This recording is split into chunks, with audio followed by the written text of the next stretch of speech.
Didn't know anything about the film, and Gary pulled me into his office around Christmas time and said that he had had this conversation with Bob and Stephen earlier in the year and asked about my availability, and he said I wasn't available and he didn't tell me about it because he didn't want to hurt, make me upset.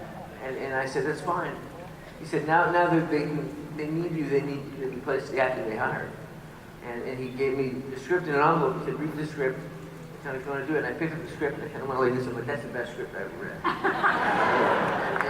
and like 2 weeks later, I was in a parking lot in Pomona, or Puente Hills with flames running through my legs.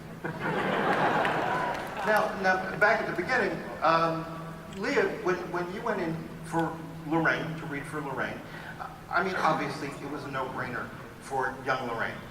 Beautiful, perky, lovely woman. But I think part of what got you the job was your interpretation of the 47-year-old Lorraine. And where does somebody at your age at the time come up with that inspiration? How do you channel that character?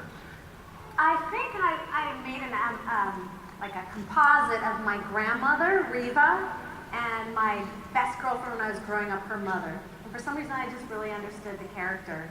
And I mean, of course, I read the part, and I was like, this is the greatest part ever. Because actually, the young Lorraine was actually really hard to play. You might, at the time, in the 80s, it was hard to kind of come up with that kind of innocence and that kind of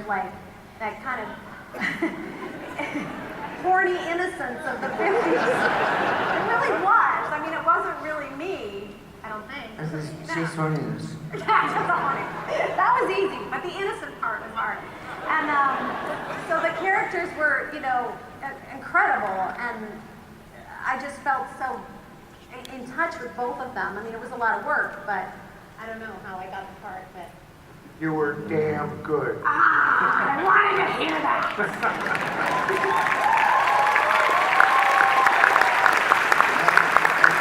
And if I remember correctly, you had a very special cameraman recording that audition, didn't you? Yeah, the audition, I would remember that Steven Spielberg was running the giant video camera for the audition, and it was actually, he's such a lovely man. I actually felt really comfortable, and I have really amazing, warm feelings about that audition. I mean, it was so much tension, or it was like a screen test.